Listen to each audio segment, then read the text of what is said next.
Welcome to Mission to Inspire with Shola Ajibad, where inspiration, purpose, and abundance come alive.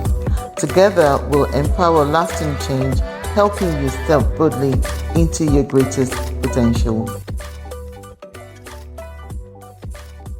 Hi, everyone. Welcome to Mission to Inspire. My name is Shola, and we are joined today by our wonderful guest, and her name is Rebekah Scott.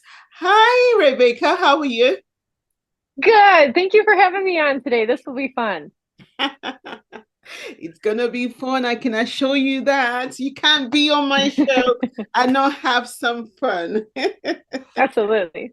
Okay, Rebekah, how do you want us to know you? So basically, we would like you to introduce yourself and so that we can know you better.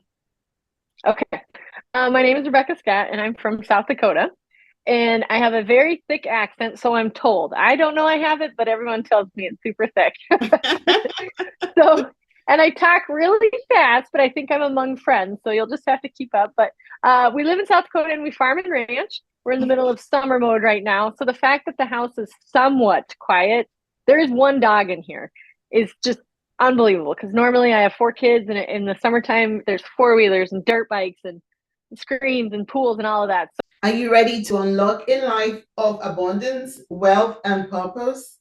I'm Shola Ajibad, your money, abundance, and prosperity coach, and I'm inviting you to join me on the Faith Hub, where faith meets prosperity. Inside this hub, Faith Hub, you get to access my exclusive coaching, powerful money affirmations, and life-changing resources to help you attract financial success and walk boldly in abundance. Dive into my books, live sessions, and daily affirmations designed to transform your mindset and align you with divine wealth. Join me today on Faith Here and start speaking prosperity into your life. Download the app, Faith Here app, now and step into your season of massive abundance. I shall see you on Faith Here app. Join me there and see you soon. So, guys, this is a rare moment, and I'm so happy I am here. But I sew and design purses here in South Dakota, and I have a team of 20 women helping me do it. They're all custom purses, so you get to pick out the zipper and the features. And when I started making these purses and raising all of these kiddos and farming and ranching, people kept asking me, like, wait a minute, how are you doing this? And so then I jumped on a podcast. I have my own podcast called The Encourager, and I just encourage women to be able to do both home and work life. And it's taken quite a few episodes to keep explaining it, but I just use really simple methods, and we have the good life, I think. Right. Okay, great. Well, do you coach or what do you really do? You coach? Yeah, okay. I do a lot of coaching, and I actually, it's kind of funny because, I mean, your audience is familiar, like mom life is a big chunk of time. Yeah. And so I've actually developed a digital course so people could just take it on their own. But now my kids are older, so now I'm back into the coaching because I have more of the time. And so I have a digital course that's available, a program, a membership program. But what I'm really loving right now is the one-on-one coaching because I get to plug in, individually again. Yes. Yeah. Yes. That's so interesting. Oh, okay. That's great. That's great. Can you share your journey, though, of becoming a serial entrepreneur and what inspired you to focus on helping moms specifically? Yes. Okay, so I had a very distinct moment when I knew that things could drastically change. I was packing for an art show, and my son was only 18 months old. My business was 18 months old. I was running in and out of the van to like pack all the stuff. So like, it's kind of like street fairs or markets are for you guys. Yeah. And my arms are full. I'm packing all the stuff. I'm trying to do the puzzle in the van to get it all fit in there. And my toddler keeps tugging on my sweater to say, like, Mommy, I want a snack. Yeah. And I kept saying all mom phrases, right? Just a minute. Just a minute. And I probably said it 3 or 4 times. And then he yanked on my shirt one more time. And I lost it. I mean, I lost it on this little guy. And to this day, I can still see his little blue eyes welling up when I tell this story. And there was no reason for me to overreact. I mean, I yelled at him, stop. Mm-hmm. And then pretty much fell to the fetal position in like, how am I going to do this? I equally wanted to run my business, but Yeah. I equally and more so wanted to be his mom. And so rather than taking the message like I would have to choose, because a lot of us hear that, Yeah. I didn't. I didn't. I heard the message, I got to do both, but I got to figure out how to do it better because I couldn't do what I was currently doing and be a really good mom. And so I canceled the show that I was packing for, which is kind of a big deal here. They Yeah. do not invite you back. They're like, you're a flighty artist. We're not having you back. Mm-hmm. But I knew it was the right decision for that moment so that I could like capitalize on if I'm going to do both, then I need to set out this next entire week to figure out how to do both. And Mm-hmm. so what I did was really simple. I started journaling everything I was doing that whole week. I was like, okay, so here's where we eat, here's where we take a bath, here's where we play, here's where we sew, here's where we answer email, here's when we do supper, here's when we do bedtime. And I just wrote everything I did in a day. Everything went on there. Every single task I did, it went on there. And then I had another column next to it. It's like, how long did it take? So that I could take a look at like, oh, first of all, it felt way less overwhelming because I realized, cleaning the dishwasher out only takes 4 minutes. Like mine's pretty detailed. You would not have to do that detailed. And then I also realized, oh my gosh, I'm checking email for 3 hours a day. So it helps me go like, do I need to do that? Or do I have enough money to hire that? Like, why am I checking emails for 3 hours a day with a toddler? Right. So Mm-hmm. looking at this journal, I kind of zoomed out more or less and looked at it and I was like, there is some themes going on. And the themes that kind of emerged out of this journal was there was a me system, like how I took care of myself when I was running and exercising, probably to burn off stress. Then Yeah. there was a family system, like how was I taking care of my sweet little family at the time? Then there Mm-hmm. was a home system. When was I doing laundry? When was I cooking? Mm-hmm. Then there was a food system, which that was a big part of it, that, answering the question, what's for supper? Yeah. And then there was also a work system. I was working in the middle of that too. And so when I could zoom out and look at all of them, I'm like, okay, well, I definitely have a work system problem Mm-hmm. because I had that moment with Gus. And so I set to going, what part of my work is the most important right now in Yeah. this stage of life? Mm-hmm. And what part could I hire or just let go of? And in that moment, because of that answering the email, I knew I needed an assistant. So I hired an assistant, and that was my first step to kind of fixing the work system. And then I was like, I got a me system problem. I love exercise, have since I was little. I'm not getting enough time to like work out stress and work out thoughts. So I started waking up an hour earlier. So that is how the systems started evolving for myself personally. And Mm-hmm. I just started working them, and then I started having more kids. And where the serial entrepreneur part comes in is that my staff, I started to get more employees, started going, wait, how are you doing this? Because they were raising small families as well. And everybody works from home way before it was cool to do that. After 2020, we were all working from home. Oh, And they really? kept saying, like, yeah, we've been doing it for years. And they were like, well, how are you doing this? And Mm-hmm. so then I thought, well, I have a radio background. I'll just jump on a microphone and I'll podcast about my systems. And so that's how that second brand started, was me Oh, having a little bit of experience and also really wanting to tell women, you don't have to choose. You don't have to choose motherhood for a decade or even 5 years, and then you choose how to like run a business or just be an employee. I think we can do both. And I've been traditionally teaching and coaching it for 20 years now. So that's how all the jobs, and guys, I'm always fielding new ideas. So yeah, the serial entrepreneur started. yeah, that is so interesting. And I'm sure a lot Mhm. of moms would find that really, really interesting, and that will have helped them along the way, Mhm. especially working mothers, because and when they have young kids, because that could be very hands-on, you know. Yes. So, Yep. yeah, that's really Yeah. interesting. I think you can do both. You just can't always do both at once. And so Uh, there is some seasons where it's like, okay, no, I wrote a book also. And I'm like, oh, I wanted to write the book when I was 10 months pregnant. And then it dawned on me like, this is not going to happen. There's no way I can do this. So I ended up calling the publisher and I delayed it for 15 months. I'd already put money down on it and he was upset with me. But I knew like I had to choose that 15 months yeah. to be fully involved with this new baby. And Oh, that was the right decision. And when I was ready, then I mhm. published the book. Ah, wow. Mhm, Wow. mhm. Oh, thank But it's kind of the reverse of what people tell us. They you. tell us like, "Push ahead. You could do it. You could do all things." And my method has been like, at pushing, it feels way too forceful. Let's try and harmonize them together instead of like pushing together. And it's made me grow slowly, but it's still been worth it because I didn't burn out my family. That's true. That's true. Mhm, It's really good to know. That's really good to mhm, You know, when I was reading your bio, I saw something about mhm, you. You know, you talked about the 5 key systems mhm, every mompreneur needs. So what mhm. are they? Okay. So I briefly went over them already. It's your me system. So that's just answering the question, how do you get a full charge? Yeah. And everybody's going to be different, right? Some people it's like going for a run, and some people it's taking a nap. Whatever that is, how do you get a full charge? That's your first system.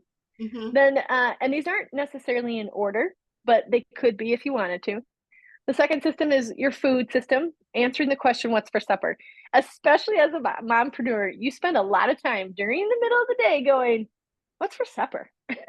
What's for supper? What's for supper? And then at 4 o'clock, you're like, shoot, we're going to have to do takeout tonight.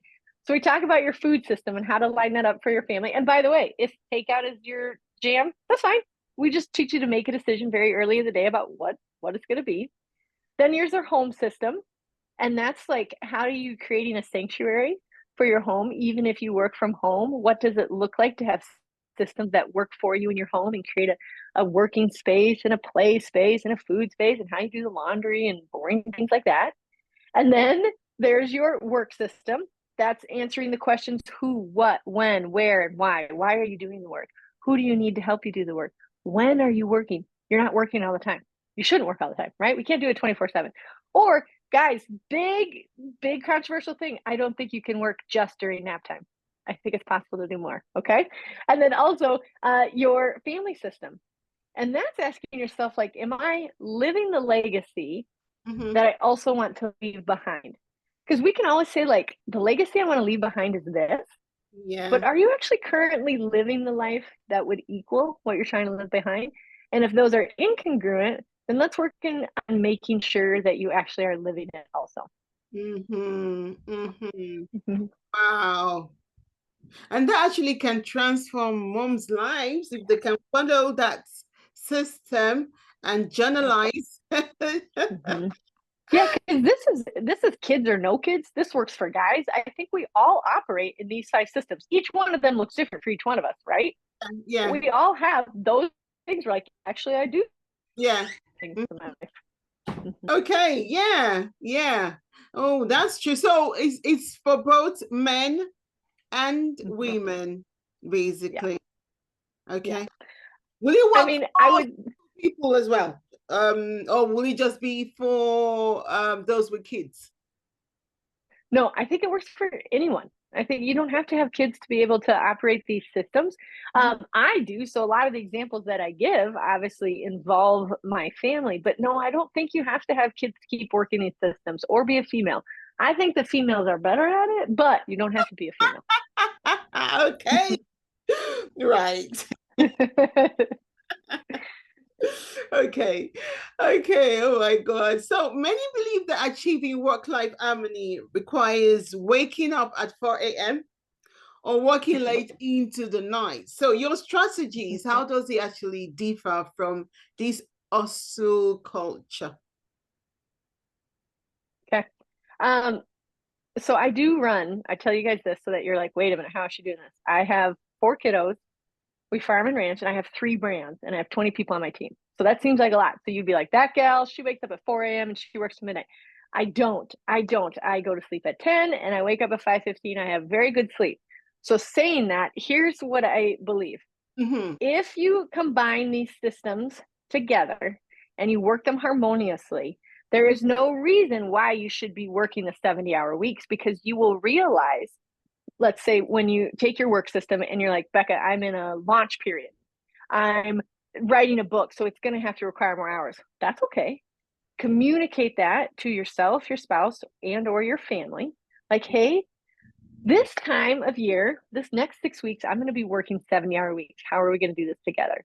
And being intentional about, there's a starting date and an ending date, changes the mindset for yourself and for your family, because they know, like, hey, we're on chapter 8 and we're only going to chapter 12 and then she'll be done. Like, communicating that this is a growth period or a project period alleviates a lot of the stress that we feel that we have to keep working that hard.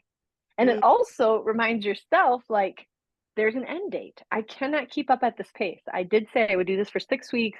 And 6 weeks obviously is too short for a book. I'm just using some kind of example, but maybe it's a project or whatever. But communicating to yourself how many hours a week is possible during this stage of life.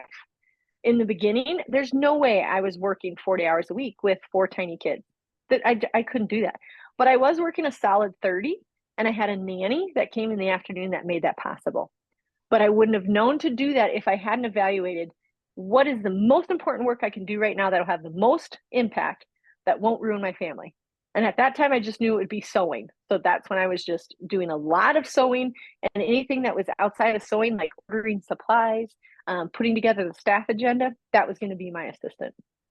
So I think if we're clear about our work and our home life, if we're clear about which one is just really in need at that moment, then we can apply the time to that and let the other one rest. Are you ready to unlock a life of abundance, wealth, and purpose?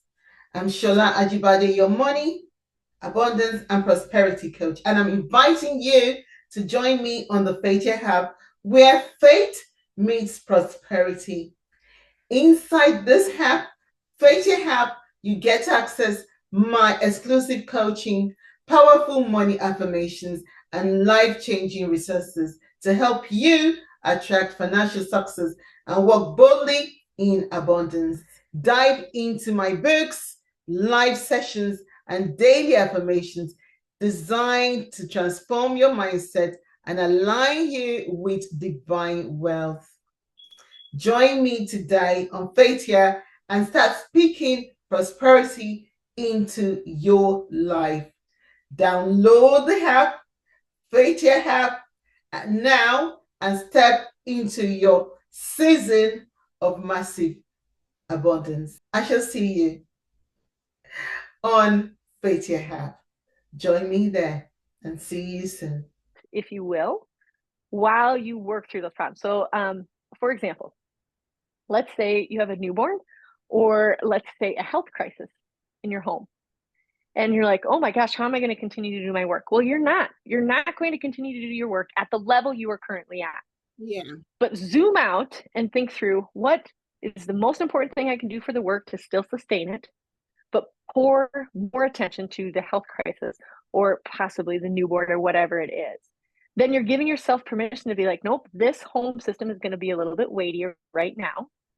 As I work through solving this or curing this or coming up with what this looks like for our life moving forward. And then the work has to take a back seat. And it might be the reverse of that. Work is going to be a little bit more, so you communicate to your family, because the home system, you're going to get a cleaner and a cook, because there's no way you could finish this without those things. So I think that's how you can do both of them, is just being really honest about what stage of life you're in for your family and what stage of life you're in for your work, and how can those harmonize together. Okay, wow, that is so right. Mm-hmm. That is really good though. It's just like when you put your goals, you put them to paper, and then Mm-hmm. going with the most important that would serve Mm-hmm. and serve your community, serve people around you. You put your Mm-hmm. like that, and you tick them off. Okay, right. Mm-hmm. Hmm. Mm-hmm. Yep. It's a matter of prioritizing what needs the most attention. Exactly. Do you use maybe like a to-do list or something to do that? Oh, Or yeah. Yeah, I have a funny controversial podcast I put out there that says I threw my planner away. And it's true. I do not have a planner, but I do have a weekly agenda sheet, because I'm obsessed with paper and I love to crumple it when it's done, just like a to-do list when it's done. And yeah. so weekly I write down, what I am doing for the week, what is work related, what is home related. And then Yeah. at the end of the week, I get to crumple it up. I do move over anything that I wasn't able to finish. I move it over to the next week. Mm-hmm. But yes, I do work from a lot of to-do lists. I'd love to be the one that's provocative and is like, I don't need to do this. Nope, I love them. I just love them, you guys. But I don't always get them all done. But I do put on the top 2 or 3 is like, I circle them too. And like, these have to be done for me to move the needle forward. The rest is just gravy. Right. Okay. So what are some of your top tips? Oh, I love this. That you like to share? Okay, number 1, you guys, I love sharing this because it's so simple. And if you would, in the next coming week, think of Rebekah Scott, you'd be like, she was so right, because this is so funny. It will go on my gravestone. Okay, here's tip number 1. Time everything. Okay, now you don't have to get a stopwatch. You don't have to get a stopwatch, but just take note mentally how long things are taking, because we suffer with overwhelm and indecision, almost all of us, right? And part of the overwhelm is the unknown of how long it will take. A huge part of the overwhelm is, I don't know how long it's going to take. And the chances are you've done this task, this project, this relationship, whatever, once before. So you have data, you've just never noted it. Exactly. So how long does it take to unload the dishwasher? How long does it take to do bedtime? How long does it take to check emails? How long does it take to sew the purse? How long does it take to do an interview?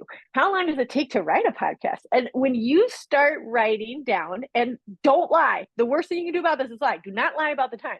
Don't speed it up. Don't slow it down. Just be honest. How long is it taking? Then you have data that's not overwhelming. Because the next time someone says, hey, can you do this? You'll be like, so in my world, it's like, hey, can you volunteer to bring 2 9x13 pans? We're the Midwest, so we're big bakers. Like, can you bring some goodies to the school PTA fundraiser? And I know, because I have timed it, that my cookie bar recipe takes about 32 minutes.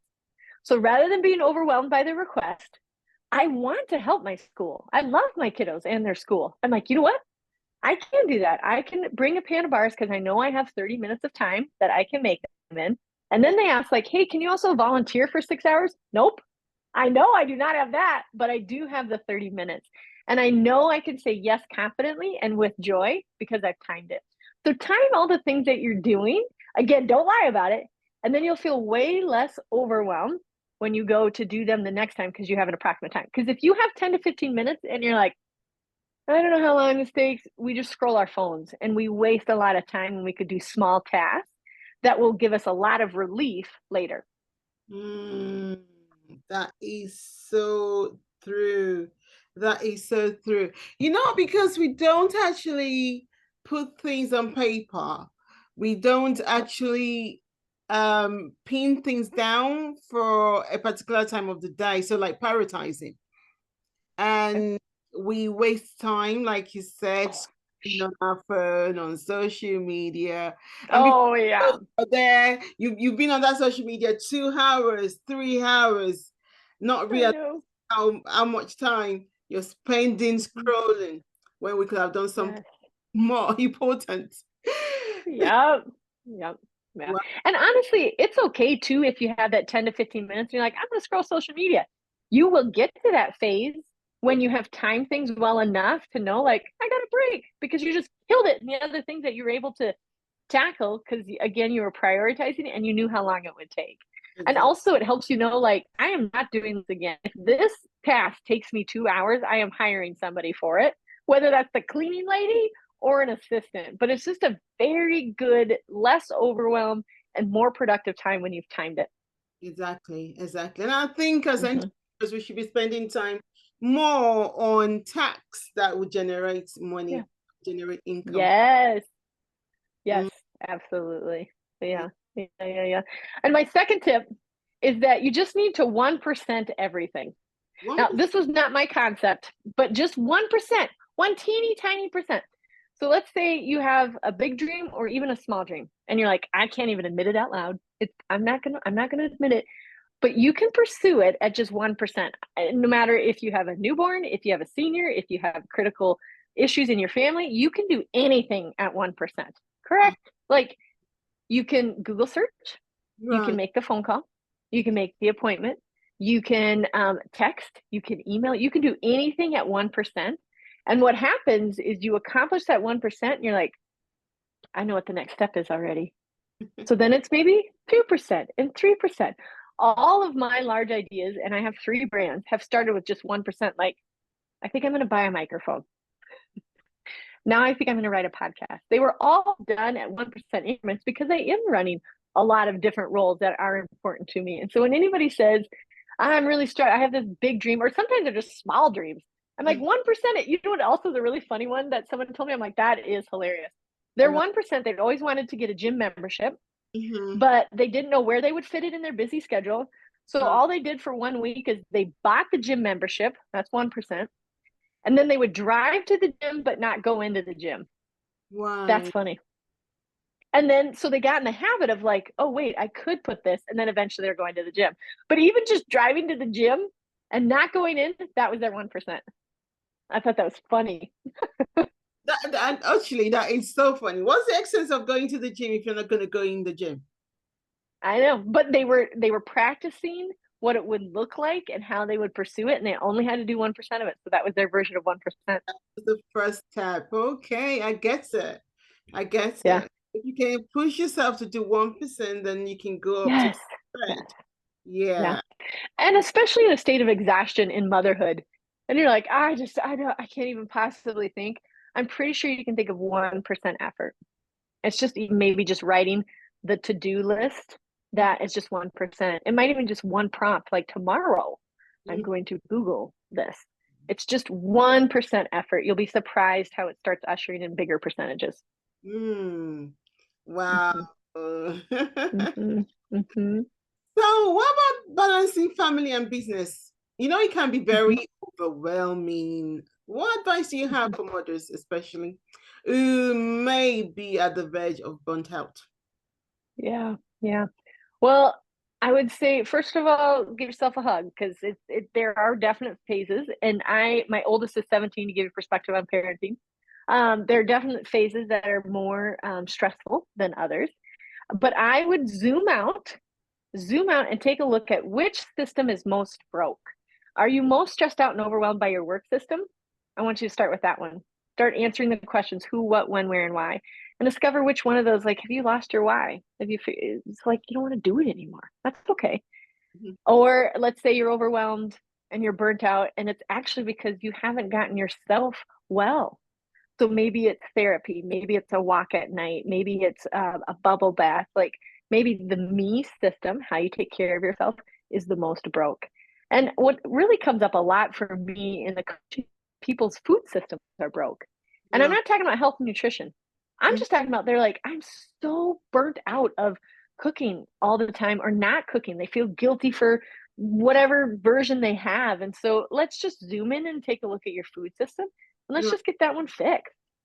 So if you're on the burnout and the overwhelm, zoom out and decide what of those 5 systems is the most broke, and then just approach that one at a time. Not all of them, just one at a time. One at a time. Wow. Thank you so much for sharing. Yes. What's more rewarding? Well, I mean, have you got any rewarding moments in your journey helping those that you're helping? I mean, Thankfully I've gotten to have several, but in the podcasting and the system world, it's when I get pictures of 2 spouses sitting down together and having our honey huddle meeting. It's a free resource on our podcast. It's called theencouragerpodcast.com. It's called the Honey Huddle, and it's a meeting between spouses to line up their month to be intentional. And there's different prompts in there, like it'll say, let's talk about the calendar, the budget, the kids, our biggest dreams, what projects we're working on. And you can fix it or do whatever you want with it, but it's an intentional meeting with your spouse. And when people post a picture of their hubby and them sitting down to this meeting, it warms my heart, because it will drastically change your marriage when you can get on the same page. So that's been a very rewarding moment. And then probably publishing my book was a huge, huge rewarding moment. Oh, wow, that is so sweet. But you know that in most cases, I don't know if you've actually discovered, but I won't say most cases, in some cases, spouses are not usually on the same page when it comes to business ideas. Correct. Yep. And part of it, is lack of communication, because you're so full speed of like, this is what we're doing, this is how we're doing it, that by the time the spouse enters, you're like, I don't want to tell you all the details. So you kind of got to marry that, and that meeting kind of does that. Like, hey, here's what I have planned. And my husband is the one who's like, honey, I love your enthusiasm. I cannot do half the things you have requested here. So I have to take a step back and go, okay, fine. What is realistic for what we are doing? And it's just, I mean, he says it very kindly, but it's a good mark of like, you're totally right. There's no way. What should we do then? Yeah, yeah. Oh my goodness. Yeah. Wow, thank you so much for joining us today. And this actually brings us to the end. So before we round up, how can we contact you? Either for coaching or, the thing that you do. And we will. Oh, I love it. Yes, there's several ways, but here's what I want you guys to do first. Go to theencouragerpodcast.com and there'll be a screen on there that will tell you 2 simple hacks for each one of the systems that we talked about. Okay, so 2 simple hacks for each one of them. This will get you rolling with it. Download that because that is going to be huge for you getting started with the systems. There's also my coaching page on there, my book on there, my membership program on there, but download the 2 simple hacks. That'll get you started, and then check out the coaching. Okay. Great. Thank you so much for joining us today. Oh, thank you for having me. Yeah, thank you so much, everyone. You can do it at 1%. Before you go, we're going to ask you 2 questions that we are burning want to know. So are you a early bird person or a night owl? Early morning, but I forced myself to be an early morning. I'm normally a night owl, but I forced myself with the kids. I had to be early morning. Okay. Any reason why? It's more peaceful in the morning. At night, there's still some stragglers. There's some straggler kids who still want to stay up. I'm like, no. So I just force myself to get up early so that I can exercise and be with God. Oh, okay. I know that you plan and you have your plan now. Is it digital or is it paper? Paper, baby, paper. I love paper and pencil. First of all, I can erase all my mistakes and I get to crumple it at the end. When do you get all the time to do this? Because digital, if you're lying down on your bed, you can just, be lazing around. Still be. Yeah. I also don't like if I went digital, then my kids would see me on my phone that much more. And I'm already like, nope, I don't want them to always see that. So I love paper. Wow. Thank you so much for joining us today. We are grateful that you're on our show, sharing all these wonderful ideas, tips along the way, especially for not just working mothers now, for everybody, because I can see that everyone can use your system to, get their life on that straight line. Yes. Thank you so much for joining us today. Do you have any inspirational advice for our viewers out there? 1%.